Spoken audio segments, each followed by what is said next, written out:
The bill arrived at the table like a declaration of war. $8,000. I read the numbers 1, 2, 3 times, hoping that one of them would disappear by magic. But no, there they were, printed in black ink on white paper, as real as the silence that suddenly fell over the entire table. I was sitting at the head, with my hands on my lap, feeling the air in the restaurant becoming heavier, denser, as if someone had slammed all the windows shut at once. Around me, there were 20 people, 20, and none of them were mine. They all belonged to the family of Heather, my daughter-in-law. Everyone had eaten, drank, laughed, ordered extra dishes, desserts, bottles of wine that I did not even know existed. And now everyone was quiet, looking at me. I felt their eyes like needles pricking my skin.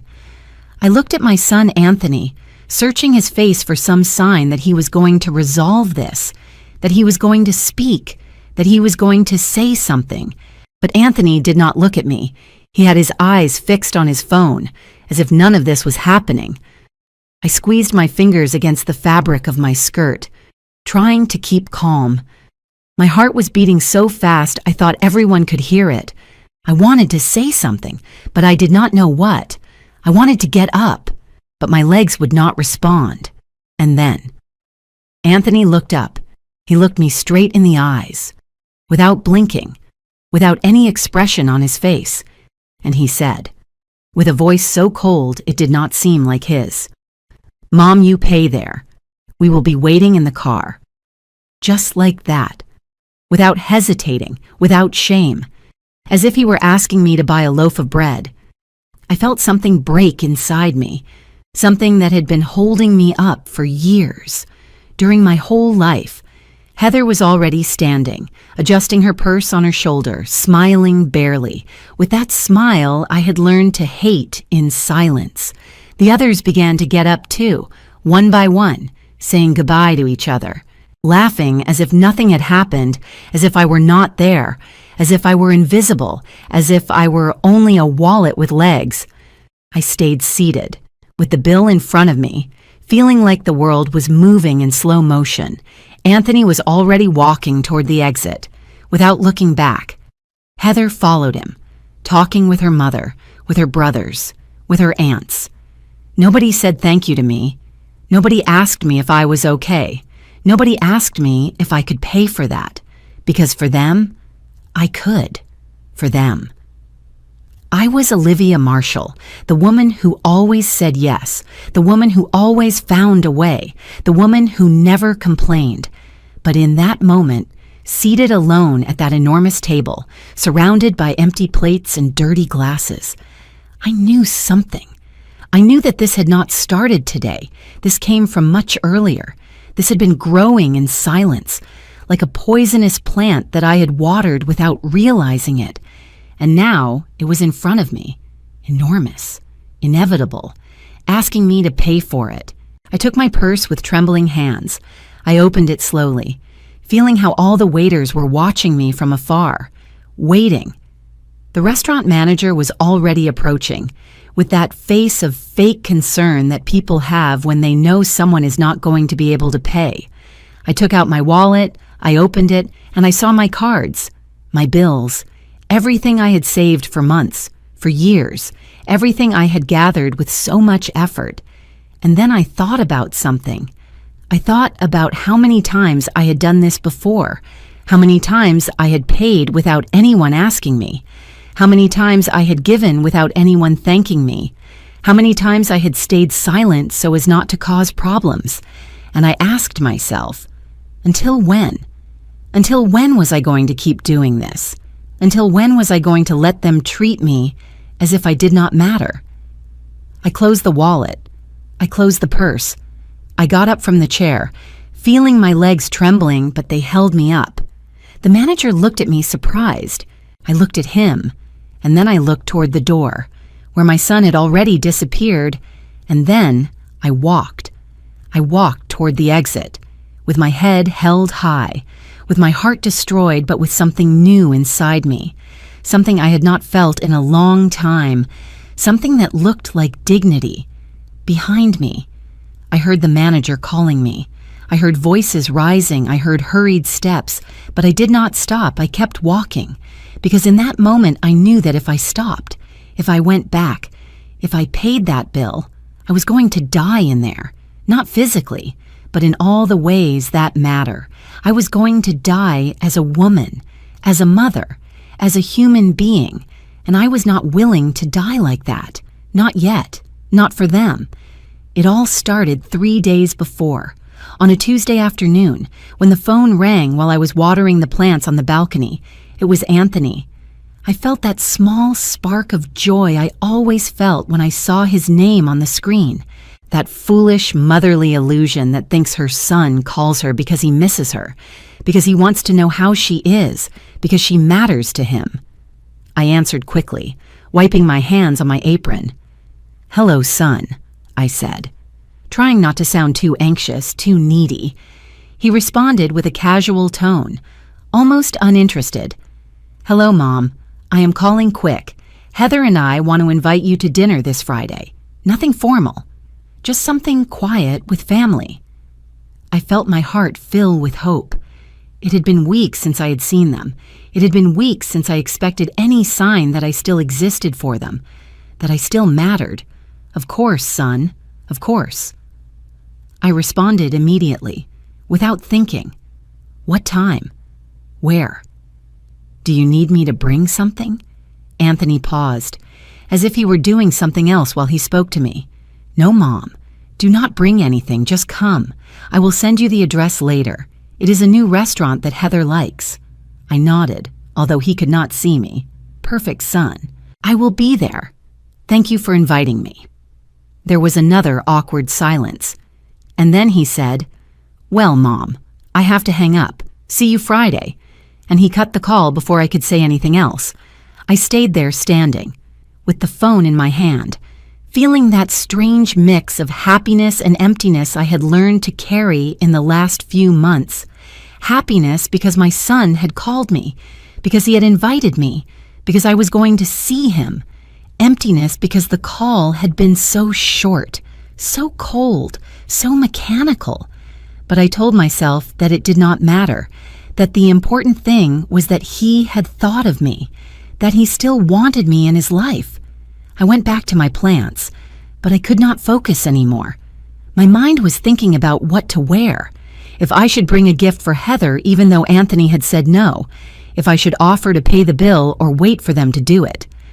I knew Anthony was not going through a good time financially. He never told me directly, but I noticed it. I noticed how he avoided talking about his work, how Heather always mentioned things they needed, things they wanted to buy but could not. I had helped several times. I had given them money for rent when they were behind. I had bought them things for the house. I had paid for car repairs. They never asked me directly, but they always dropped comments. They always made me feel that if I did not help, they were going to suffer, and I could not stand the idea of my son suffering. So I helped. I always helped. That night, I did not sleep well. I was tossing and turning in bed, thinking about the dinner, imagining how it would be. I imagined myself laughing with Anthony, talking with Heather, feeling that I was still part of something, that I still had a family, because that was my reality now. I lived alone in this small apartment since my husband had died 5 years ago. Anthony was all I had left. He was my only family, my only connection to the world. My friends told me I needed to get a life, that I needed to go out more, meet people, do things for myself. But I did not know how. I had spent my whole life being a wife, being a mother, being the person who took care of others. I did not know who Olivia Marshall was without that. I did not know what to do with myself when there was no one who needed me. The days passed slowly, as if time knew something important was going to happen. On Wednesday, I went to the bank to take out money, just in case. I took out $500 in cash and put them in my purse, in the secret compartment where I always kept important things. On Thursday, I went to the hairdresser and got my hair done. I wanted to look good. I wanted Anthony to feel proud of me. I wanted Heather not to have anything bad to say, because Heather always found something. There was always a comment about my clothes, about my hair, about how I spoke or how I acted. It was never anything direct. It was always disguised as concern, as advice, as help. But I felt it. I felt how she looked at me, how she measured me, how she judged me. And I, like a fool, always tried to please her, always tried to be better, to be enough for her. Friday arrived. I woke up early, with my nerves on edge. I showered. I put on my best dress, the one I had bought 2 years ago for a wedding and that I almost never used because I never had anywhere to go. I put on makeup carefully. I put on perfume. I put on the earrings my husband had given me on our last anniversary. I looked in the mirror and saw a 67-year-old woman trying to look important, trying to look loved. I saw a woman who was hungry for love, for attention, for someone to tell her she still mattered, and it made me sad. It made me sad to see myself like that, so needy, so alone. But I forced myself to smile. I forced myself to think positively. Today was going to be a good day. Today I was going to be with my son. That was the only thing that mattered. I arrived at the restaurant 15 minutes before the agreed time. I did not want to be late. I did not want Anthony to get upset. The place was elegant, much more elegant than I expected. There were white tablecloths, crystal glasses, waiters with impeccable uniforms. I felt out of place immediately, but I took a deep breath and went in. I gave my name to the hostess, and she led me toward a large table at the back of the room, a huge table. And that was when I saw it. That was when my stomach tightened and I knew something was wrong, because that table was not for 3 people. That table was not for 3 people.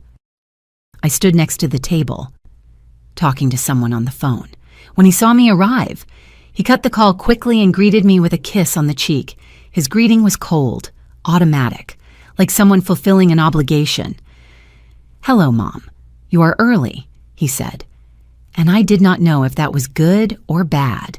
I wanted to make sure not to be late, son. I responded, trying to sound cheerful, although inside I already felt a knot in my stomach. I looked at the giant table and then I looked at him. "Is it just going to be us 3? I asked, signaling with my gaze the 20 empty seats. Anthony avoided my eyes. "Oh, yes. Well, Heather invited some family members.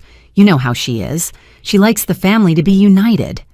I nodded, although inside something told me this was not right, that something in all this did not make sense. "Some family members," I repeated, trying to maintain calm. "How many are coming?" Anthony shrugged, as if it were not important. "I do not know, Mom. 10, 15, not many. It is just a quiet dinner. Do not worry." But I was already worried, because this was not what he had told me. He had told me it would be something intimate, something family style, just the 3 of us. And now it turned out there were going to be 15 people I did not know, people from Heather's family, people who did not even know who I was. I felt deceived, but I said nothing. I did not want to ruin the night. I did not want Anthony to think I was a bitter woman, a problematic old lady who could not adapt to anything. So I smiled and said, "That is fine, son. No problem." Heather arrived 10 minutes later, accompanied by her mother, by 2 sisters and 3 cousins. They all entered laughing, talking loudly, occupying the space as if the entire restaurant were theirs. Heather greeted me with an air kiss, without touching me, and said, "Hello, Olivia. Good that you could come." Could. As if I had to make a huge effort to be there, as if I were doing them a favor. I swallowed hard and responded, "Thank you for inviting me, Heather." She was not looking at me anymore. She was already introducing me to her family, as if I were one more piece of furniture. "She is Olivia, Anthony's mom," she was saying. And everyone nodded with fake courtesy, with those smiles that do not reach the eyes. Nobody asked me questions. Nobody showed interest. They just greeted me and continued with their conversations. I sat at a corner of the table, as far as possible from the center. Anthony sat at the other end, next to Heather, surrounded by all her family. I stayed there, alone, without anyone talking to me, watching as everyone laughed, toasted, ordered drinks. The waiter passed several times offering wines, cocktails, appetizers. I ordered only a glass of water. I did not want to spend. I did not want to draw attention. But all the others ordered without limit. I saw how Heather's mother ordered a bottle of wine worth $200. I saw how the cousins ordered appetizers, special dishes, things from the menu that did not even have a visible price. And every time someone ordered something, I felt my stomach tighten a little more, because I knew how these things worked. I knew that when the bill arrived, someone was going to have to pay it, and I was afraid of being that someone.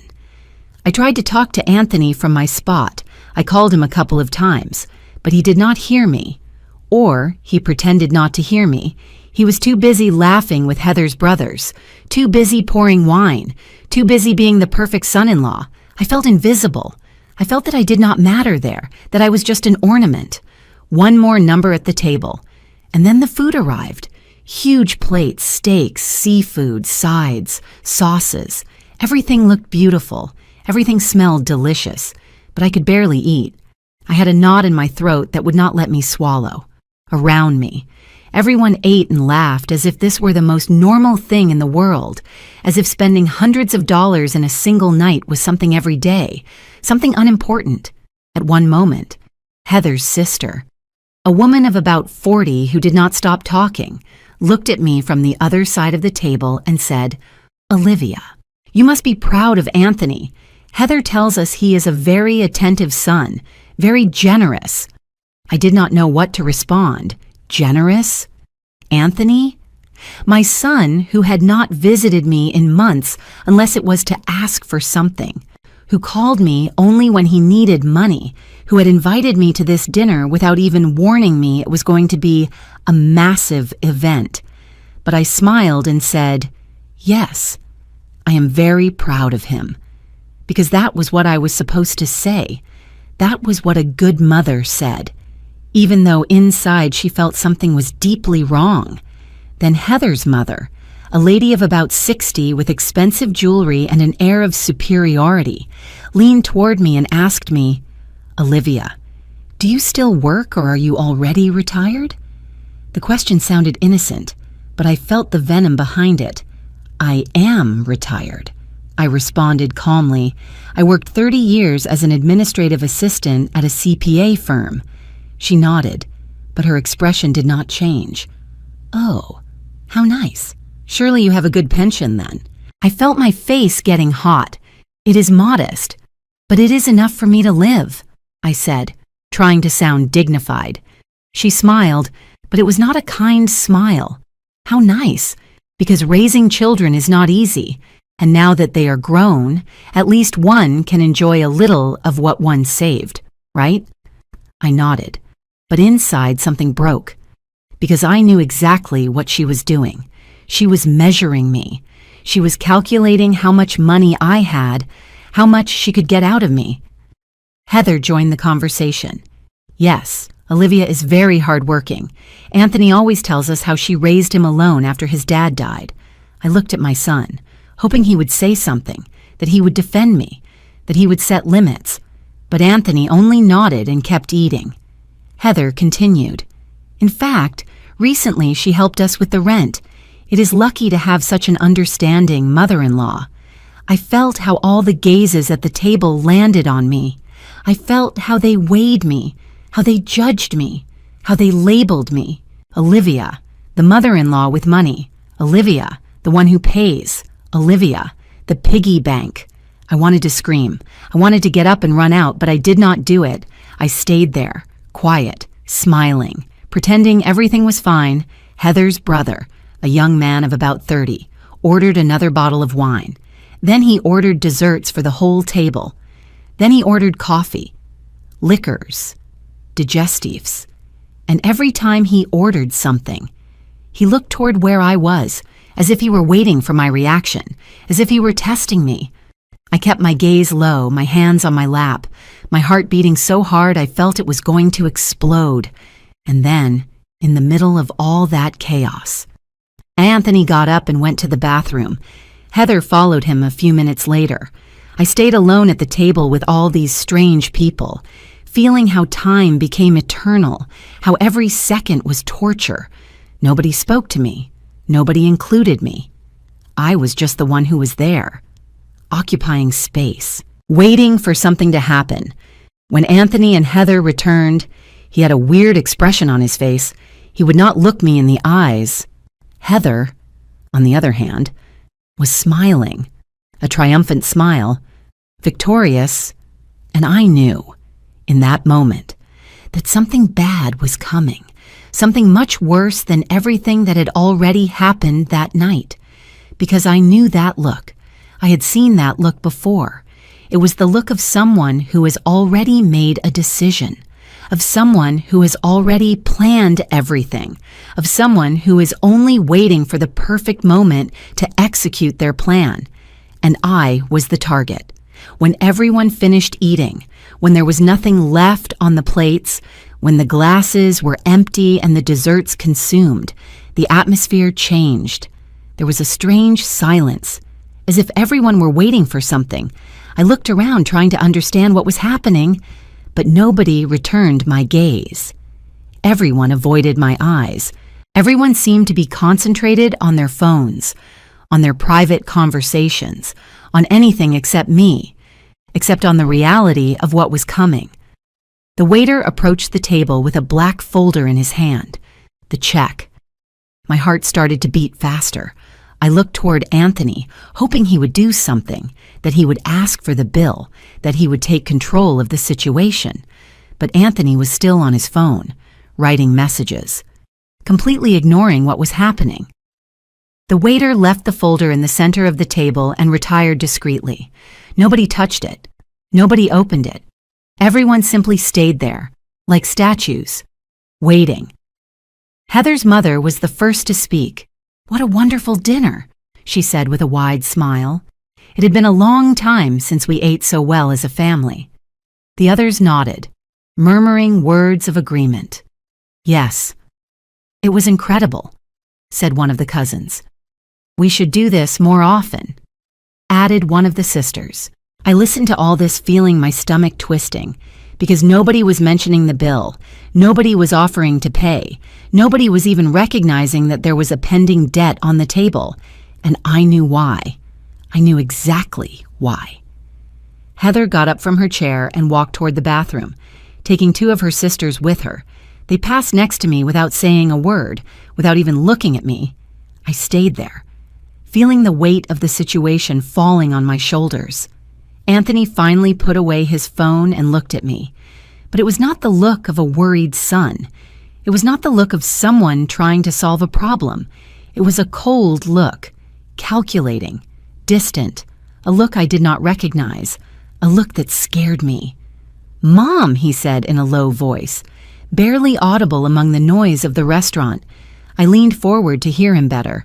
"Yes, son," I responded, with a trembling voice, feeling that something terrible was about to happen. He did not answer immediately. He stayed looking at me, as if he were evaluating something, as if he were deciding what to say or how to say it. And then he said it. He said it with a naturalness that froze my blood. "The bill is $8,000. I felt the world stop. $8,000. 8,000. I repeated the number in my mind several times, trying to process it, trying to understand how it was possible that a dinner cost so much. $8,000, I repeated out loud, almost breathless. Anthony nodded, without showing any emotion. "Yes, it is an expensive restaurant, but it was worth it. Do not you think? Everyone enjoyed it a lot. I could not believe what I was hearing. I could not believe my son was talking about this as if it were something normal, as if $8,000 were loose change. "Anthony, I do not have $8,000, I said, feeling my voice break. "I did not know this was going to cost so much. You told me it was a simple dinner, something quiet with family." He shrugged, as if my anguish meant nothing to him. "Well, Mom, things changed. Heather wanted to invite her family, and you know how these things are. One cannot control what others order. I looked at him in disbelief. One cannot control. He was the one who had organized this. He was the one who had invited me. He was the one who had never warned me that this was going to be a massive event, an expensive celebration, a financial trap. Son. I cannot pay that, I repeated, feeling the tears beginning to form in my eyes. It is too much money. It is more than I earn in 3 months. Anthony sighed, as if I were being difficult, as if I were exaggerating. Mom, do not be dramatic. You have savings. You have your pension. I know you can do it. I felt something inside me break. My savings, my pension. He knew everything about my financial situation because I had told him, because I trusted him, because I thought he took care of me, that he protected me, that he would never use that information against me. But I was wrong. I was completely wrong. Anthony, those savings are for emergencies, I said, trying to maintain calm, trying to make him listen to reason. They are for when I get sick, for when I need something important. They are not to pay for a dinner that I did not even know was going to cost so much. He leaned toward me, lowering his voice even more, speaking with a tone that sounded almost threatening. Mom, listen to me closely. All these people are important to Heather. They are important to me. We cannot look bad here. We cannot look like starving people who cannot pay a bill. Do you understand what I am telling you? I looked at him, unable to believe what I was hearing. My son was telling me that his image, his reputation in front of his wife's family, was more important than my well-being, than my financial stability, than my dignity. Son, please, I whispered, feeling the tears finally beginning to roll down my cheeks. Do not do this to me. Do not put me in this situation. But Anthony was not listening to me anymore. He was not looking at me anymore. Heather had returned from the bathroom with her sisters, all laughing, all oblivious to what was happening. Or maybe not so oblivious. Maybe they knew exactly what was happening. Maybe all this had been planned from the beginning. Heather approached Anthony and whispered something in his ear. He nodded and then got up from the table. I looked at him desperate, hoping he was going to resolve this, that he was going to talk to the manager, that he was going to find a solution. But no, he walked toward the exit of the restaurant, and Heather followed him. And one by one, all the members of his family began to get up too. I stayed frozen in my chair, watching everyone leave, watching how they left me alone with the bill in the center of the table. Heather's mother passed next to me and gave me a little pat on the shoulder. Thank you for dinner, Olivia. Everything was delicious, and she kept walking as if nothing happened, as if she had just thanked me for something I had offered voluntarily, something I had wanted to do, but I had not wanted to do any of this. I had only wanted to see my son. I had only wanted to feel that I still had a family, and now I was here, alone, abandoned, with a debt of $8,000 in front of me and not knowing what to do. The cousins, the sisters, the uncles, they all passed next to me saying goodbye with fake smiles, with empty thanks, with looks that said, poor old lady, what a pity.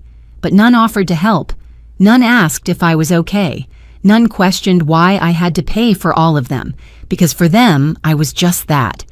The mother-in-law with money, the old lady who paid, the fool who always said yes, and I had let them see me like that. I had allowed them to treat me like that, for months, for years.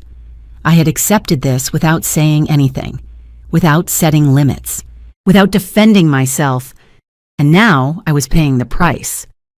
Anthony appeared at the entrance of the restaurant. He looked at me from afar, with that same cold expression, and made a gesture with his hand, a gesture that said, hurry up. We are waiting. And then he said it. He said it out loud, loud enough for everyone in the restaurant to hear him. Mom, you pay there. We will be waiting in the car. And he left. He turned around and left, leaving me there, Exposed, humiliated, destroyed, I stayed seated, with my hands trembling, with my heart broken in 1,000 pieces, feeling all the eyes of the restaurant sticking into me. The waiter approached with caution, with the folder in his hand, waiting. And I knew the moment had arrived. The moment in which I had to decide who I was. The moment in which I had to choose between continuing to be the Olivia everyone knew, or becoming someone completely different. The waiter remained standing next to me, holding the black folder with the bill as if it were a death sentence. I could feel his discomfort. I could feel how he too was waiting, evaluating, wondering if I was going to be able to pay or if there was going to be a problem. I extended my hand toward the folder with trembling fingers and opened it. There it was, $8,122.50. I read every line. 3 bottles of wine at $200 each, 2 bottles of champagne at $350, lobsters, imported steaks, special dishes I had not even seen pass by my side of the table, gourmet desserts, specialty coffee, premium liquors. Everything was there, detailed, every cent spent by people who did not even know me, who had not even directed a word to me beyond a polite and fake greeting. I closed the folder and held it against my chest. My mind was racing at 1,000 miles per hour. I had $500 cash in my purse. I had a credit card with a limit of $3,000 that I kept only for emergencies. I had a debit card connected to my savings account where the last $6,000 I had left in the world were. $6,000 that I had gathered for years, working overtime, saving every cent, depriving myself of things, of trips, of pleasures, of everything, just to have something that gave me security, something that protected me in case something bad happened.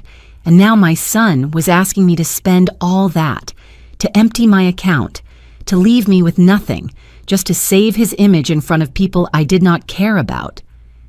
The waiter cleared his throat softly. "Ma'am, do you need a moment?" he asked with a kind voice, but I could hear the pressure behind his words. I looked up at him and nodded. "Yes. Please, just a moment." He walked away, but not too far. He stayed close, watching, waiting. I looked toward the exit of the restaurant.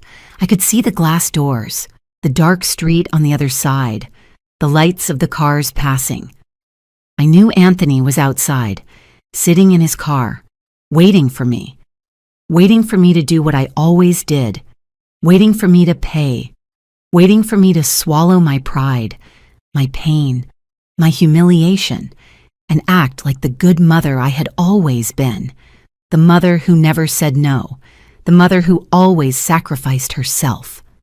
I took my phone out of my purse with trembling hands. I dialed Anthony's number. It rang once, twice, 3 times. He did not answer. I dialed again. Nothing. I sent a message. "Son, please come back. I need to talk to you. This is too much." I waited, looking at the screen, begging for the 3 dots to appear indicating he was writing.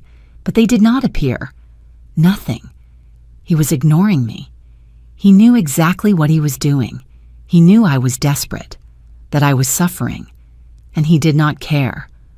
Or maybe he did care, but he cared more about his pride, more about his image, more about what Heather and her family thought of him. I looked at the bill again. $8,000 for a dinner, for 2 hours of food and drink with people who did not know me, who did not appreciate me, who probably would not even remember my name tomorrow. I thought about all the times I had helped Anthony.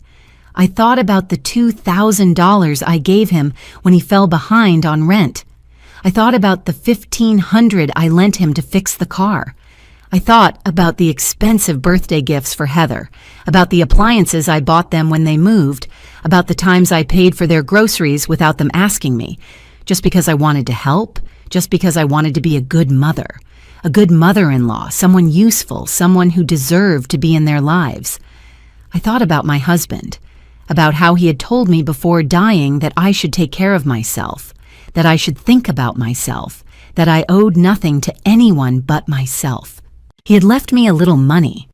Not much, but something. And I had spent it all on Anthony. All of it. Because I thought that was love. Because I thought a good mother sacrificed herself until the end, until being left with nothing. But now, sitting there in that elegant and cold restaurant, surrounded by empty plates and dirty glasses, I wondered if my husband had not been right. I wondered if all this time I had not been making a huge mistake, a mistake that was now sending me the bill. The manager of the restaurant approached the table. He was a man of about 50 with a dark suit and serious expression. "Ma'am, excuse the interruption. I just wanted to confirm if you are going to proceed with the payment." His tone was professional but firm. I knew what that meant. It meant that if I did not pay, they were going to take measures. Measures I did not even want to imagine. "Yes, I am going to pay," I said, although my voice sounded like someone else's, like someone who was very far away. The manager nodded. "Perfect. Will it be in cash or card?" I opened my purse and looked inside. My hands were trembling so much I could barely hold anything. I took out my wallet. I took out the $500 in cash. I put them on the table. Then I took out my credit card. I held it between my fingers, looking at it as if it were something alien, something that did not belong to me. If I used that card, I was going to be in debt. I was going to have to pay interest. I was going to have to live with that debt for months, maybe years. And then I took out my debit card, the card connected to my savings, to everything I had left. If I used that card, I was going to be left with less than $2,000 in the bank. $2,000 to live the rest of my days. $2,000 for medicine, for food, for emergencies, for everything. I looked toward the exit again. Outside, in the darkness, was my son, my only son.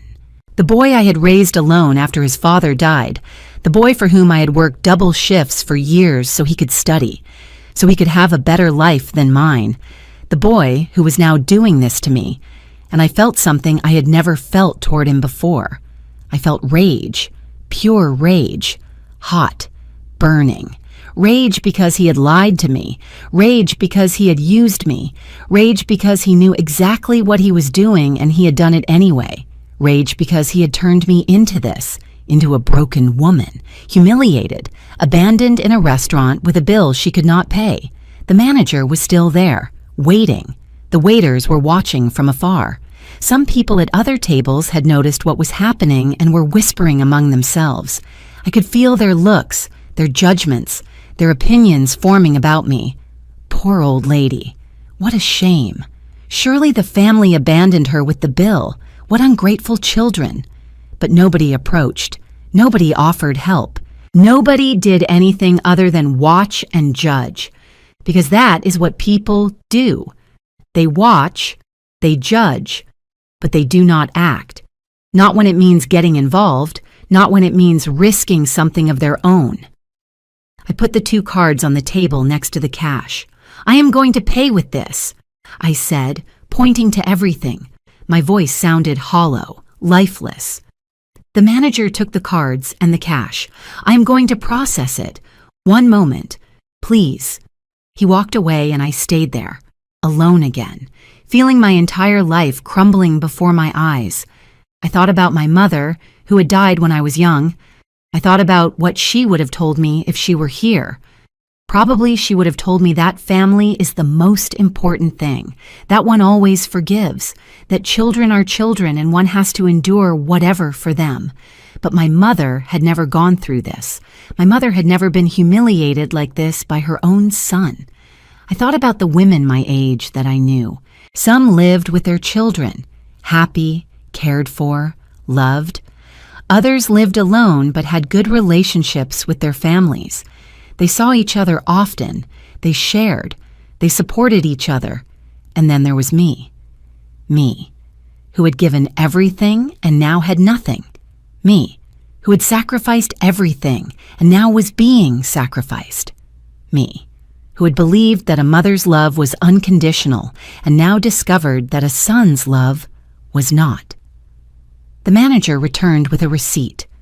The payment was processed, he said, handing me the papers. It is $8,122.50, $500 in cash, $3,000 on the credit card, and $4,622 with $50 on the debit card. I took the receipt and looked at it. There it was, the proof of my humiliation, the proof that I had paid for my own degradation. I put the paper in my purse and got up from the chair. My legs barely held me up. The manager looked at me with something that looked like pity. "Have a good night, ma'am." I nodded without saying anything and walked toward the exit. Each step was heavy, painful, as if I were walking toward my own execution. I pushed the glass doors and went out to the street. The cold night air hit my face. I searched with my gaze for Anthony's car. I saw it parked half a block away, with the lights on, waiting for me. And something inside me broke completely. I walked toward Anthony's car, feeling how each step weighed more than the last. My legs were trembling, not from cold, but from contained rage, from accumulated pain, from years of silence that now screamed inside me. I could see his silhouette in the driver's seat, Heather's in the passenger seat, both looking forward, as if nothing had happened, as if they had not left me alone inside paying a bill that equaled half a year of my pension. I arrived at the car and tapped on the window. Anthony lowered the glass barely a few inches, enough so I could hear him. "Did you pay already, Mom?" he asked, without even looking me in the eyes. His voice sounded impatient, annoyed, as if I had taken too long, as if I had ruined his night with my slowness. "Yes, Anthony, I paid already," I responded. My voice came out firmer than I expected, more controlled. He nodded and began to raise the window again, but I put my hand on the glass, stopping it. "Wait, I need to talk to you." Anthony sighed with frustration. "Mom, it is late. We are tired. We will talk tomorrow." I felt something inside me break definitively, something that had been held together with pins for years, something that had been resisting every humiliation, every lack of respect, every moment of being treated as if I did not matter, and now that something had broken, and there was no way to repair it, no Anthony. "We are going to talk now," I said, and this time my voice sounded different. It sounded hard. It sounded like the voice of someone who has nothing left to lose. He looked at me finally, with that expression of annoyance I had seen so many times in the last months. "What is wrong now, Mom? Are you going to make a drama over the dinner? I already told you I'm going to pay you later." I laughed. It was a bitter laugh, without joy, without humor. "You are going to pay me? With what money, Anthony? With the money you borrowed 3 months ago and never returned? With the money I gave you for rent and never saw back either? With what money exactly are you going to pay me $8,000? Heather turned in her seat and looked at me with disdain. "Olivia, do not be dramatic. It was just a dinner. Besides, you have your pension, you have your savings. It is not like you are going to starve." Those words were like a punch in the stomach. It is not like you are going to starve. As if that were enough. As if I should be grateful to simply survive, to have the minimum. While they spent my money on luxuries they did not even need. "Heather, that is not your decision," I said, looking directly at her. "That is not your money, and you have no right to tell me what I spend it on or what I do not spend it on." She raised her eyebrows, surprised that I answered her, surprised that I was not simply bowing my head and accepting everything as I always did. Wow, it seems someone is upset. "Anthony, your mom is upset because she helped her family. How sad." No, she said it with sarcasm, with mockery, laughing while she said it. Anthony said nothing in my defense. He did not ask Heather to shut up. He did not defend me as a son should defend his mother. He just stayed there, quiet, letting his wife insult me, humiliate me, treat me as if I were trash. And that was worse than anything she could say, because it showed me that my son had chosen his side, and that side was not mine. You know what, Anthony, I said, taking a step back from the car. You are right. I am upset, but not because I helped my family. I am upset because I realized something. I realized that you are no longer my family, not in the way that matters. My family would not have lied to me about this dinner. My family would not have left me alone in that restaurant. My family would not have treated me like a wallet with legs. Anthony finally showed some emotion. Anger. Do not be ridiculous, Mom. What are you talking about? Of course you are my family. You are my mother. I shook my head. No, Anthony. A mother is someone you respect, someone you take care of, someone you value. But I am none of that to you. I am just someone convenient, someone from whom you can take what you need when you need it. And I allowed that. I allowed you to treat me like that because I was afraid of losing you, afraid of being left alone, afraid of admitting that my son had become someone I do not recognize.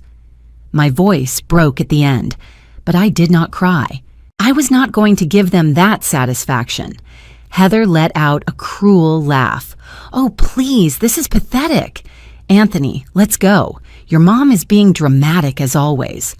But I had not finished. $8,000.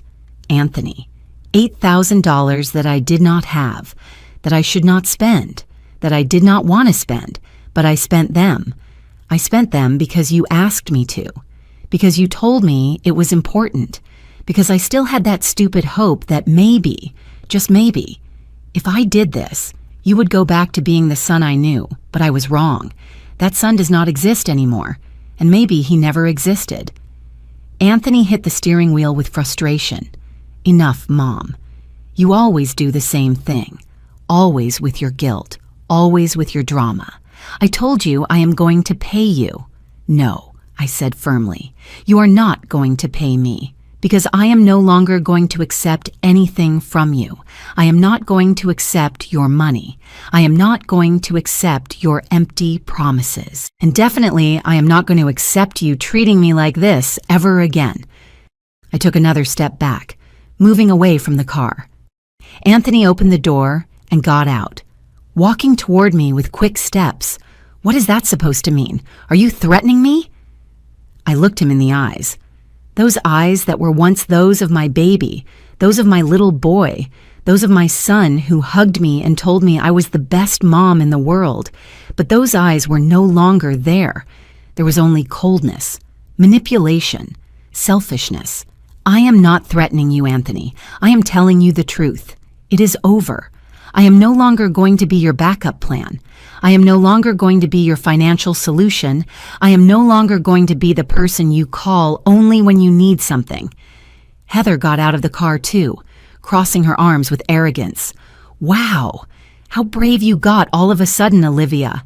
And what are you going to do? Are you going to cut contact with your only son? Please. We know you are not going to do it. You always come back. You always forgive. Because you are alone and you need us more than we need you. Her words were like poison. But I did not back down, because deep down, she was right about one thing. I had been alone. I had been needing them. But that was about to change. You are right, Heather. I have been alone. But I prefer to be alone with dignity than accompanied being humiliated.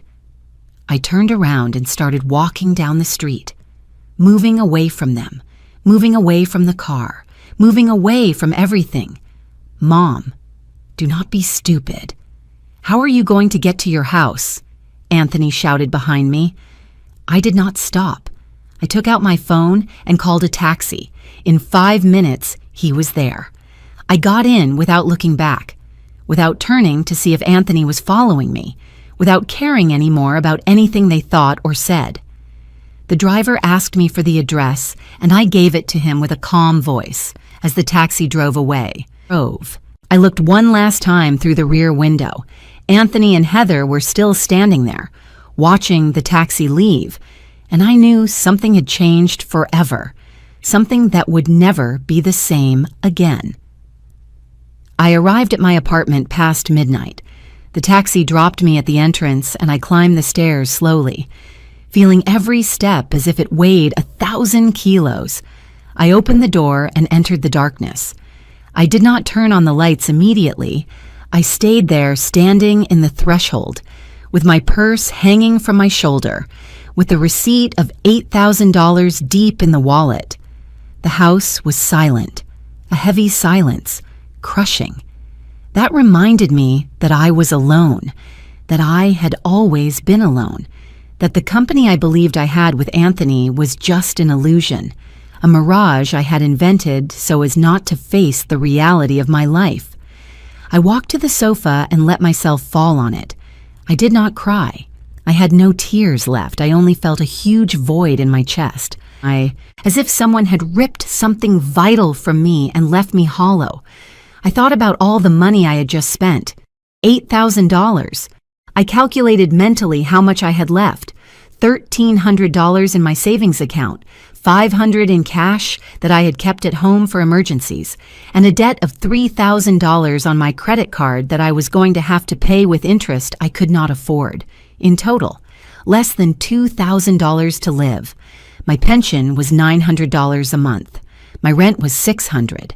I had $300 left for food, medicine, utilities, transport, everything. $300 to survive a whole month. I got up from the sofa and went to the kitchen. I opened the refrigerator and saw the little that was inside.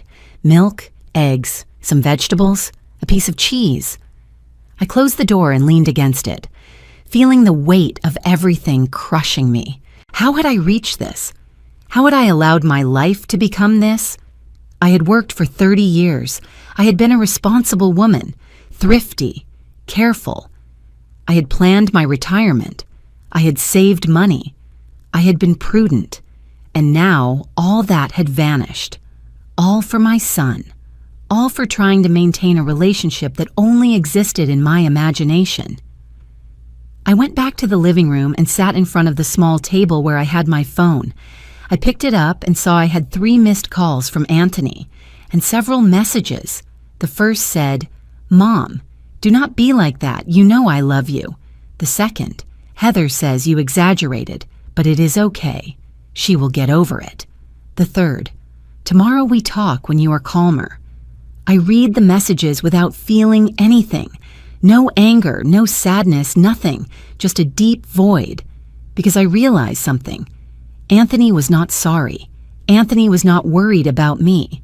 Anthony was just annoyed because I had reacted, because I had broken the pattern, because I had not done what he expected. He saw nothing wrong in what he had done. For him, it was normal. It was acceptable. It was what a mother should do for her son. Pay, shut up, obey, and keep paying. I blocked his number. It was an impulse, something I did without thinking much. But the moment I did it, I felt something strange. It was not relief exactly, but it was not pain either. It was as if I had closed a door that had been open for too long, letting in drafts of cold air that made me sick. Now that door was closed, and I was inside, alone, but at least protected. I left the phone aside and stared at the wall. I thought about my husband, about what he would have told me. Probably he would have told me I did the right thing, that nobody deserved to be treated like that, not even by a son. But he also would have asked me what I was going to do now, because now I was truly alone. I no longer had the illusion of having a family. I no longer had anyone. I got up and went to my room. I changed my clothes. I took off the elegant dress I had worn with so much excitement hours before, thinking I was going to spend a nice night with my son. Now that dress disgusted me. I threw it in a corner of the room and put on my old comfortable pajamas. I got into bed, but I could not sleep. I lay there, staring at the ceiling, thinking about everything, about the years I had spent raising Anthony alone, about the nights I had worked late to be able to pay for his studies, about the times I had deprived myself of eating so he could have food in his lunchbox, about everything I had done, everything I had sacrificed, everything I had given, and I asked myself if it had been worth it. I asked myself if all that sacrifice had served for something, or if I had only created a selfish son who saw me as a resource and not as a person. The night was eternal. When finally the sun came out, I was still awake. I got up and made myself a coffee. I sat at the kitchen table and took out the receipt from the dinner. I spread it in front of me and looked at it carefully. As if looking at it, I could understand better what had happened. $8,122.50 for a single night, for 2 hours of humiliation, for the final proof that I did not matter to my son. I took the receipt and tore it into small pieces. Then I threw them in the trash, not because I wanted to forget, but because I did not want to keep seeing that evidence of my own stupidity, of my own weakness, of everything I had allowed. 2 days passed, 2 days in which I did not leave my house. I did not speak to anyone. I did nothing but think. Think about who I was now. Think about what I was going to do with the rest of my life. Think about how I was going to survive with so little money. The third day, someone knocked on the door. I looked through the peephole and saw it was Anthony. He was standing there, with his hands in his pockets, looking toward the ground. I did not open. I stayed on the other side of the door, listening. He knocked again, harder this time. "Mom, I know you are there. Open the door. We have to talk." I still did not open, not because I was afraid, but because I had nothing to say to him. "Not anymore. Mom, please," he insisted. I came to apologize. Heather and I talked. We realized that maybe we went a little too far with the dinner. We want to fix things. I listened to his words and realized something. He was not apologizing for real. He was saying what he thought I wanted to hear so I would go back to being the one from before. So I would be available again. So I would give him money again when he needed it. It was not genuine regret. It was manipulation. It was control. It was the same as always disguised as an apology. "Mom, open the door or I am going to think you are sick and I am going to have to call someone," he said, and this time his voice sounded annoyed, threatening. But I did not move. I stayed there, on the other side of the door, in silence. After a few minutes, I heard his steps moving away. I heard how he went down the stairs, how he got into his car, how he left, and only then I breathed with relief. I went back to the living room and sat down. I took my phone and saw I had more messages from him. I deleted them without reading them. Then I did something I never thought I would do. I changed my phone number. I went to the phone company the next day and asked for a new line. I explained that I needed a change for personal reasons. They asked no questions. They gave me a new number and I left there feeling strange, feeling as if I had cut the last thread connecting me to my previous life, with the Olivia who always said yes, with the Olivia who always forgave, with the Olivia who was always available.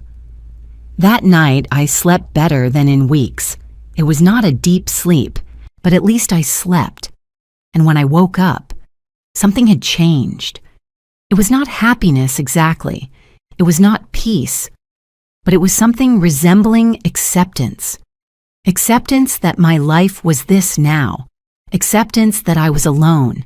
Acceptance that maybe I had always been alone. But now at least I was honest about it. I was no longer living in a fantasy. I was no longer pretending I had a family that loved me. Now I was living in reality, and that reality, although painful, was more bearable than the lie. A week after the dinner, I was at the supermarket buying basics: bread, milk, eggs, rice, simple things I could stretch through the month. I was checking the prices of everything, comparing brands, calculating every cent. That was my new reality. I could no longer afford the luxury of buying without thinking. Every dollar counted now. I was in the dairy aisle when I heard a familiar voice behind me. Olivia? Olivia Marshall. I turned around and saw Rose, a woman who had worked with me years ago at the accounting office. I had not seen her in more than 2 years. She approached with a warm smile and gave me a hug. "So good to see you." "How have you been?" I forced a smile. "Good." "Rose." "Here. Doing the shopping." She looked at me with more attention, as if she could see through my lie. "Sure? You look tired. Olivia, everything is okay." I nodded quickly, not wanting to go into details, but Rose was not one of those who settled for superficial answers. "Come, let's go have a coffee. It has been a long time since we talked. I wanted to say no, that I was in a hurry, that I had things to do, but the truth was I had nothing. I had nowhere to go. I had no one to talk to. I had nothing but my empty apartment waiting for me, so I accepted. We paid for our groceries and went to a small cafeteria near the supermarket. We sat at a table by the window. Rose ordered 2 coffees and some pastries. I protested, saying I was not hungry. But she insisted. "Do not be silly, Olivia. It is my treat," when the coffees arrived. She looked me straight in the eyes and asked me, "What happened? And do not tell me nothing. Because I know you. Something is wrong." I lowered my gaze to my cup, feeling the tears beginning to form. I did not want to cry. I had already cried enough. But Rose's words, her genuine concern, broke something inside me, and I began to talk. I told her everything: the dinner, the $8,000, the humiliation, how Anthony had left me alone with the bill, how I had changed my phone number. Rose listened to me in silence, without interrupting, just nodding from time to time. When I finished, she took my hand on the table. "Olivia, what your son did to you is abuse. That is not love. That is not family. That is someone who is using you." I nodded, because deep down I already knew, but hearing it out loud, hearing it from someone else, gave it a different weight. It gave it validity. "You did right to distance yourself," Rose continued. "I know it hurts. I know he is your son, but there are limits, and he crossed them all." I wiped my tears with a napkin. "I do not know what to do now, Rose. I am alone. I am without money, and I am afraid." "You are not alone," said Rose, firmly. "You have me, and we are going to find a way for you to get ahead." We spent the next hour talking. Rose told me she knew other women who had gone through similar situations with their adult children. She told me there were support groups, communities where older women helped each other. She told me about small job opportunities, things I could do to earn a little extra money: babysitting, cleaning jobs, cooking for small events, nothing glamorous, but things that could help me survive. When we said goodbye, Rose gave me her phone number. "Call me whenever you want, Olivia, for whatever. You do not have to go through this alone." That night, in my apartment, I felt different. I was still scared. I was still hurt, but there was something new, something small, but real. Hope. Hope that maybe, just maybe, I could rebuild my life. I could create something new. Something that did not depend on Anthony. Something that was only mine. The next day, I received a call from an unknown number. I hesitated before answering, thinking that maybe it was Anthony from another phone, but I answered. It was Heather. "Olivia, we need to talk," she said without even saying hello. Her voice sounded tense, annoyed. "What do you want, Heather?" I asked with a tired voice. "Anthony is very bad because of you. He does not sleep. He does not eat. He is worried about you." I almost laughed. If he is so worried, why doesn't he come to talk to me? Heather paused. "Because you changed your number. Because you do not open the door. Because you are acting like a capricious child." I felt the rage rising in my throat. "I am not the one who acted wrong, Heather. I was not the one who organized an $8,000 dinner without warning. I was not the one who left her mother alone paying a bill she could not pay. I was not the one who lied." Heather sighed with exasperation. Get over it already, Olivia. It was just a dinner. Besides, Anthony told you he is going to pay you. I do not want his money, I responded firmly. I do not want anything from you anymore. Wow, how dramatic, said Heather with sarcasm. And what are you going to do? Are you going to cut contact with your only son over a stupid dinner? If necessary. Yes, I said. And this time my voice did not tremble. This time it sounded sure, decided. Heather stayed quiet for a moment, as if she could not believe what she was hearing. Then her tone changed. It became more aggressive. You know what, Olivia? Better this way. Anthony does not need you. We do not need you. Live your life alone and bitter if that is what you want. And she hung up. I stayed with the phone in my hand, feeling a mix of emotions. Pain. Because those words still hurt me. But also relief. Relief knowing that now everything was clear. There were no more masks. There were no more pretenses. They had shown who they really were. And I had chosen not to accept it. The following days were strange. There were moments when I felt strong, moments when I felt I had done the right thing. But there were also moments of weakness, moments when I wanted to call Anthony, moments when I missed the illusion of having a family, even if that family treated me poorly, but every time I felt that weakness. I remembered that night at the restaurant. I remembered my son's face when he told me to pay. I remembered Heather's laugh. I remembered how everyone had abandoned me there, and that gave me the strength to keep going, to not go back, to not fall into the same pattern again. One afternoon, 2 weeks after the dinner, I received an unexpected visit. Someone knocked on the door, and when I opened, I saw a young woman standing there. She was about 30, dark hair, tired eyes. "Are you Olivia Marshall?" she asked. I nodded cautiously. "Yes, it is me. Can I help you with something?" She introduced herself as Paula, a distant cousin of Heather. "I need to talk to you. It is about what happened at the dinner." My first instinct was to close the door, to not want to know anything more about that family. But something in her expression stopped me. She did not seem to be there to attack me. She seemed nervous, even scared. I let her in. We sat in the living room and Paula began to speak. "I was at that dinner. I was one of the people who ate and drank while you paid. And I came to apologize." I looked at her surprised. She continued, "I did not know what Heather and Anthony were planning. None of us knew. Heather told us it was a family dinner, that everything was arranged, that we did not have to worry about anything. When I saw what happened, when I saw how they left you alone with the bill, I felt horrible."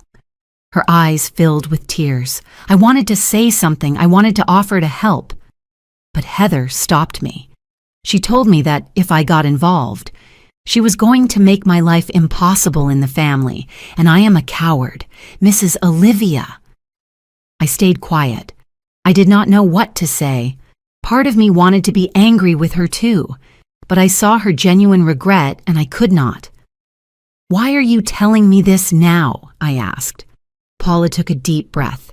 "Because after that dinner, things exploded in the family. Heather told everyone that you were being dramatic, that you had cut contact with Anthony for nothing. But some of us started talking, and we realized that this was not the first time. Heather has done this before with other people. She has used people. She has manipulated situations to get benefits, and I do not want to be part of that anymore." She extended an envelope to me. "This is what I ate that night. I calculated how much it was, and I brought you the money. It is $350. I know it is not much compared to what you paid, but it is what corresponds to me." I took the envelope with trembling hands. $350. It was not much, as she said. But it meant something bigger. It meant not everyone was like Anthony and Heather. It meant there were still good people, people with a conscience, people who recognized when something was wrong. "Thank you, Paula," I said with a soft voice. She got up to leave. One more thing, Mrs. Olivia. What you did, distancing yourself from them, was the bravest thing I have seen, and I think more people in the family should do the same. When she left, I stayed sitting with the envelope in my hands, feeling something I had not felt in weeks: validation. I was not crazy. I was not exaggerating. What they had done to me was wrong, and someone else had seen it. Someone else had recognized it. 3 months passed since that dinner. 3 months in which my life changed in ways I never imagined. It was not easy. There were nights I cried. Nights I missed Anthony with a physical pain that split my chest. There were moments my phone rang with unknown numbers and I knew it was him, trying to contact me again, and I had to resist the temptation to answer. But with every day that passed, I became stronger. With every day that passed, I remembered more clearly why I had made that decision. And with every day that passed, I built a new life that was only mine. Rose kept her promise. She connected me with a group of older women who met every Wednesday at a community center. At first, I did not want to go. I was ashamed to tell my story, to admit that my son had treated me like that. But when I finally went, I discovered something surprising. I was not alone.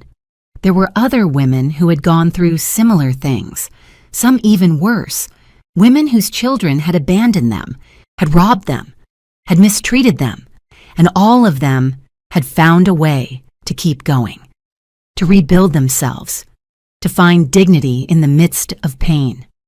Listening to their stories gave me strength.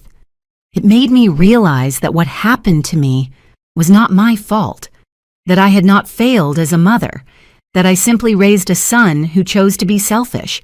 I got a job taking care of an 85-year-old lady 3 times a week. It was not much money, $300 a month, but it helped. Also, I started baking desserts and selling them to neighbors and acquaintances. Cakes, cookies, flans, simple things I had learned to make when Anthony was small. That gave me another $200 a month. It was not enough to live with luxury, but it was enough to survive with dignity. It was enough to not depend on anyone.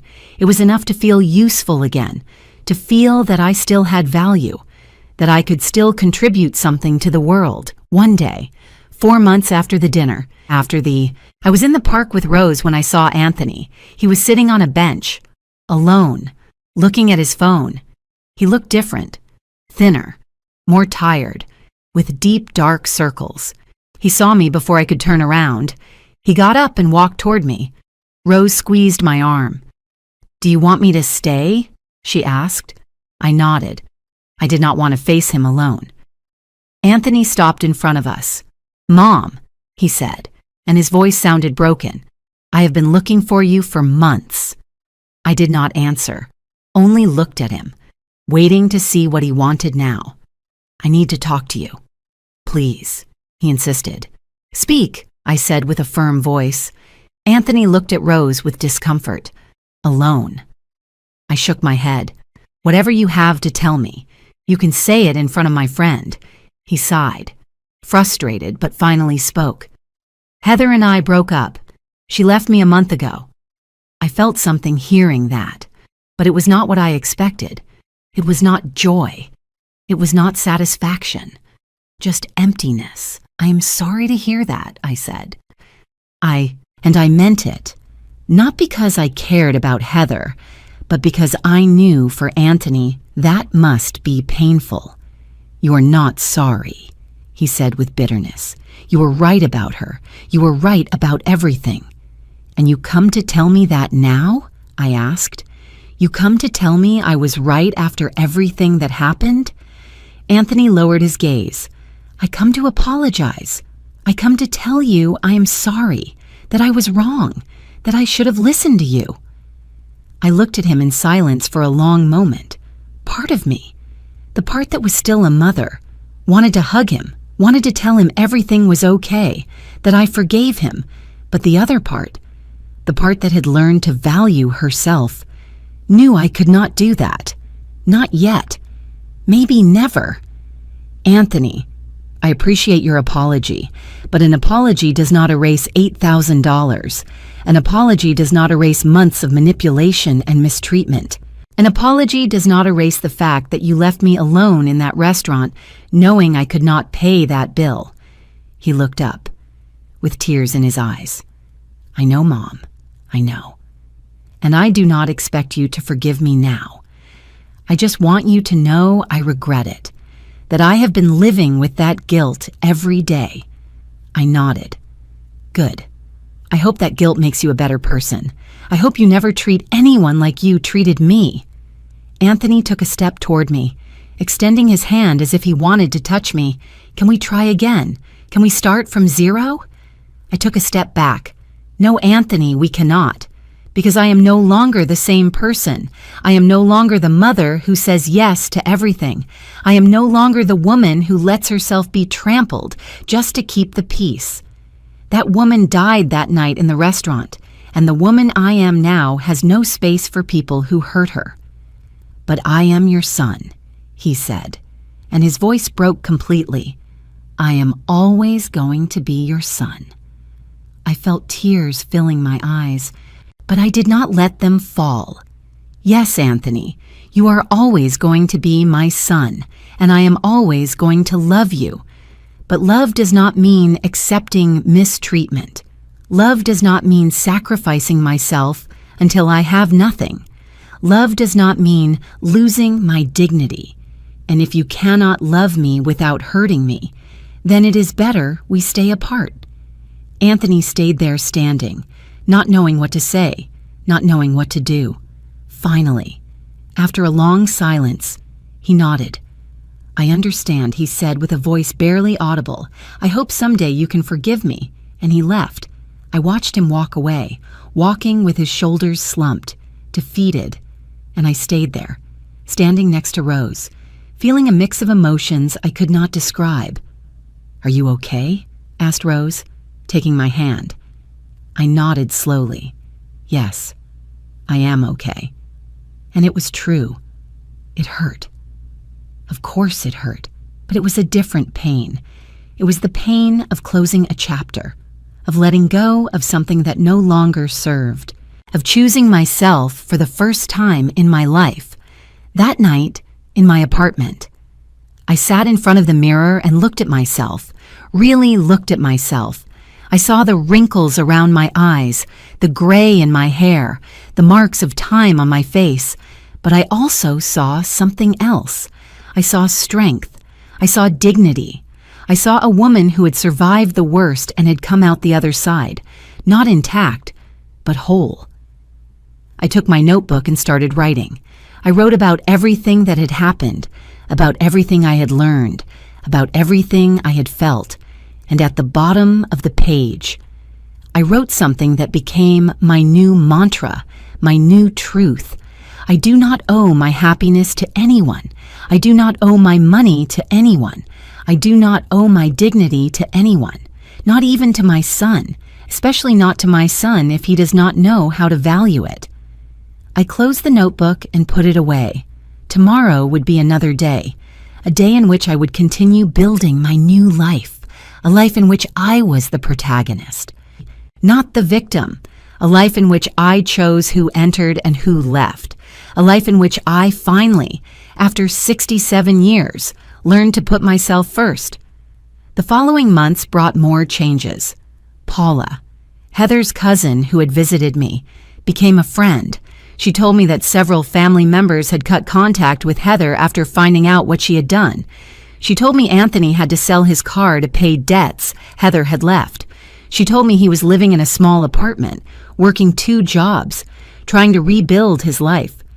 Part of me felt pity for him, but the other part, the stronger part, knew that was what had to happen. He had to face the consequences of his actions, just as I had to face mine.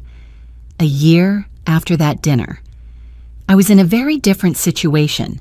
I had paid my credit card debt. I had started saving again. Not much, but something.